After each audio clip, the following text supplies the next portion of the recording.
última parte de la olla Sazón Pública hemos estado compartiendo lo que es la presentación en Bolivia pública y oficial de Ucamahuiqué y los compromisos para que el 2018 sí tengamos una presencia más fuerte, más intensa en varias ciudades, varios días del documental aquí en Bolivia. Este último bloque, como está siendo ya costumbre en la olla Sazón Pública de este tiempo, nos estamos preparando para el tercer Congreso Latinoamericano de Cultura Viva Comunitaria en Quito, Ecuador, del 20 al 25 de noviembre de este año. Todavía tú también puedes participar si te identificas con lo que se plantea desde Cultura Viva Comunitaria. Andrés, que está en Quito, será alguien que nos tendrá que recibir también allá para el Congreso de Cultura Viva Comunitaria. Nosotros, no vas a poder. Y el tejido de Cultura Viva Comunitaria en Bolivia se anda preparando para el Congreso en Quito. Así es, esperemos que la delegación boliviana sea una delegación nutrida y que estemos visitándoles allá con los hermanos del Ecuador. Les voy a dejar con un video que habla de cultura viva comunitaria, de algunos elementos para entender lo que es cultura viva comunitaria en este último bloque del programa. Santos, gracias por estar en el programa. No, a ti, Mario, y al Andrés, un abrazo siempre, con mucho afecto, Andrés. Andrés, gracias que hayas estado aquí en el programa y en Quito también nos veremos dentro de poco. No, Mario, igual, Mario, Santos y a todos ustedes también, pues no, mi gratitud, mi cariño, toda la gente de Bolivia, su confianza y este depósito, ¿no? de lo que ha sido ese trabajo, ¿no? Traerles, ¿no? esta semillita el viernes, como tú dices, Mario, esperar allá las mejores condiciones para el otro año. Nosotros soñamos de un circuito nacional que llegue a todos los lugares en Quito, en Ecuador, por ejemplo, pero también en Bolivia, digamos, ¿no? Guanuni, que llegue a Cochabamba, en todos los lugares que él pasó también, ¿no? Entonces también ese llamado, ¿no? A todos esos espacios y nuestro corazón, y nos vemos el viernes, pues. Pues nos vemos para el documental Ucamahuiqué y nos vamos con esto que es cultura viva comunitaria en el continente.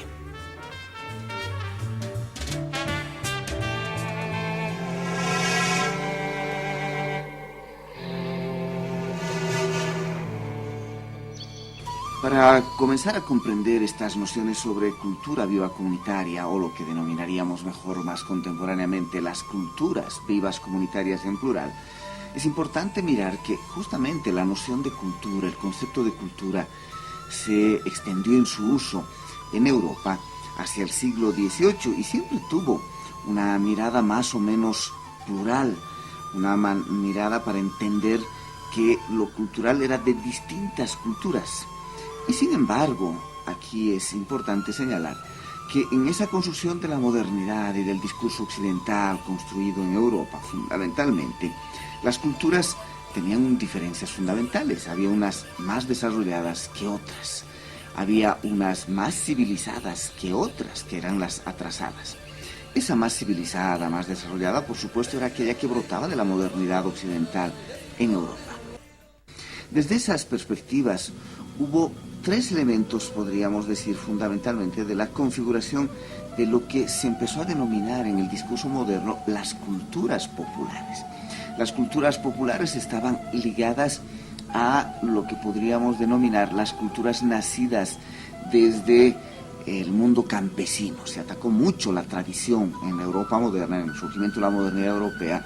Uno de los elementos básicos fue atacar la tradición cultural. Y se decía que esa tradición evitaba el desarrollo de la ciencia, el desarrollo de la industria, el desarrollo de un pensamiento más ciudadano desarraigado justamente de las tradiciones que se las veiraba como negativas.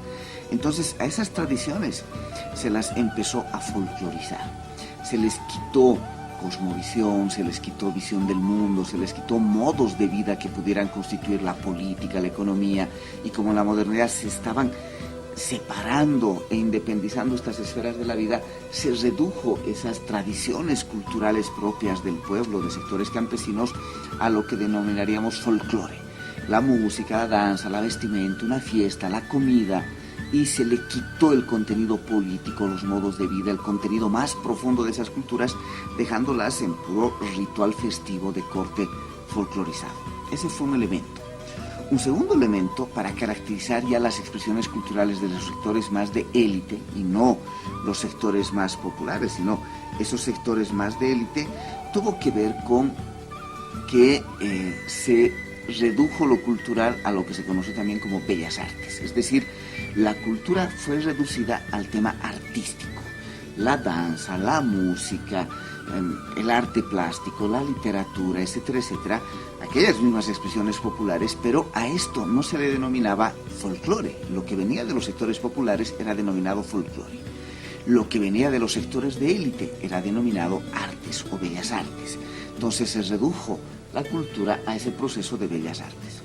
Tercer elemento y de consecuencia en las políticas culturales que generó esta visión de la modernidad sobre lo cultural, sobre las culturas, es que la cultura era un privilegio artístico de las élites y los sectores populares tenían tradiciones, folclore, y por tanto había que llevarles cultura.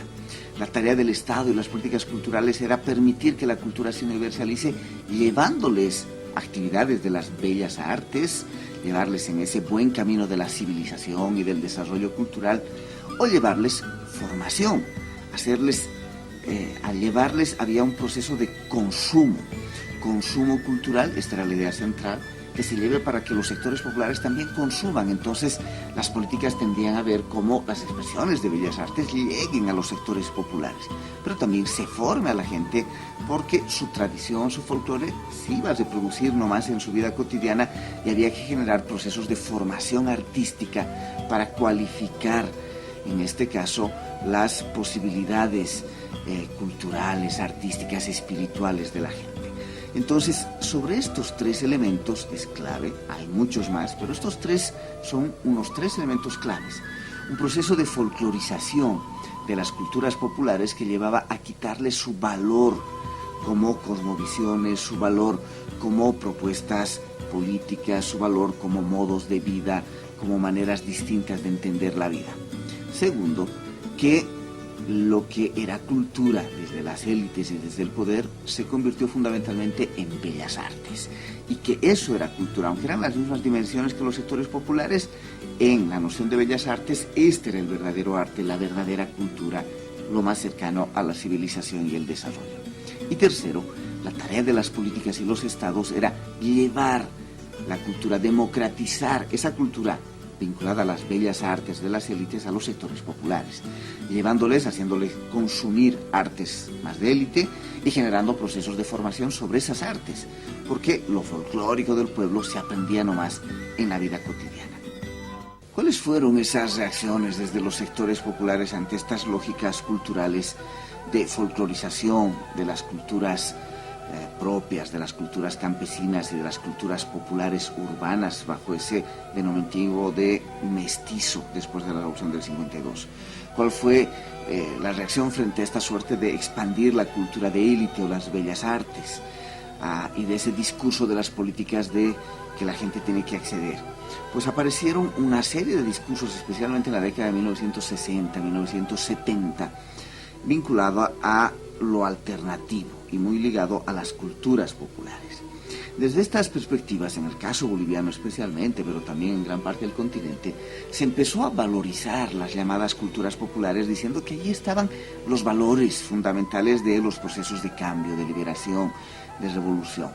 Esos procesos de cambio, de liberación, de revolución en nuestro continente, desde lo popular como valores, se expresaba en las luchas de las izquierdas, en las luchas de los movimientos revolucionarios en el continente, que hacían fuerza en valores de esas culturas populares.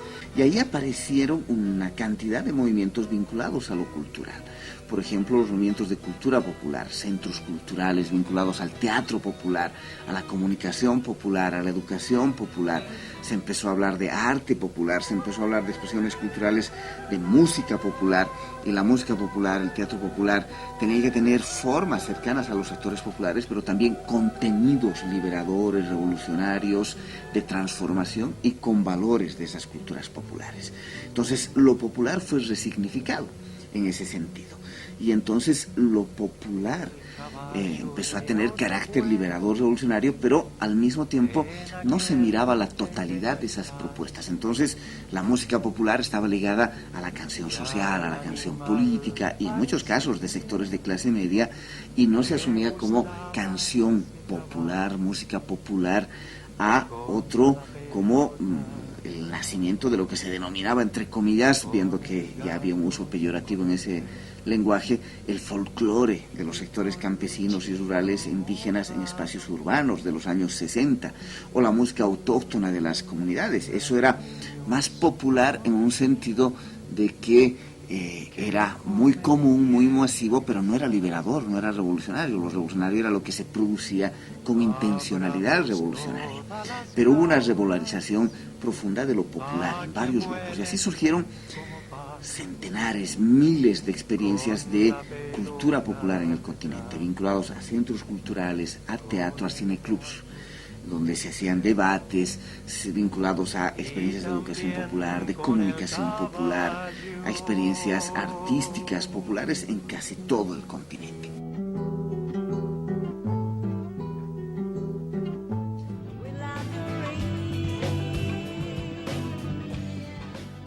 Pues varios de estos grupos se empezaron a articular, se empezaron a encontrar en varias redes, y los años 90, los años 2000, fue una etapa fructífera y rica continentalmente de encuentros, especialmente en algunos ámbitos, por ejemplo, el mundo teatral.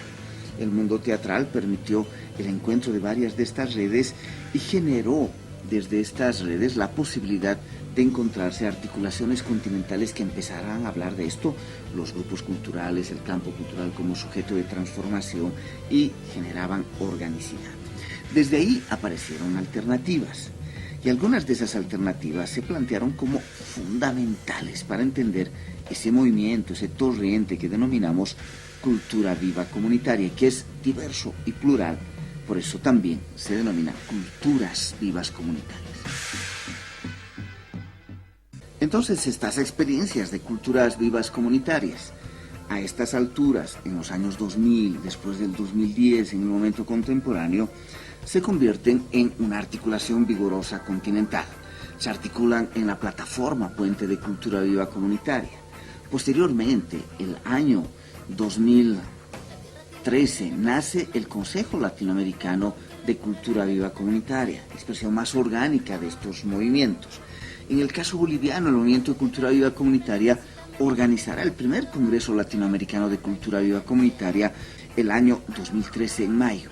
Genera todo un debate sobre la gestión de lo público y cómo se genera transferencia para que el tejido comunitario, las organizaciones gestionen corresponsablemente con el Estado lo público, pero con mayor presencia de lo comunitario, de la sociedad. Se han planteado cosas como un mínimo de presupuestos del 1% de los presupuestos de cada país para cultura y el 0,1% de directa gestión de los movimientos de cultura viva comunitaria, que se plantean, por un lado, la redistribución, la igualdad, la democracia, el derecho, el acceso de la gente a todos los bienes de la vida desde el campo cultural, pero también a una transformación profunda de esa realidad de nuestros modos de vida y una crítica a las lógicas de la civilización y del desarrollo moderno, que es dominante y hegemónico y se expresa en el capitalismo, en lógicas extractivistas, coloniales, patriarcales, y que se enfrentan desde las propuestas de culturas vivas comunitarias. Esto es América Latina, esto es América Andina, esto es América Latina, esto es América Andina.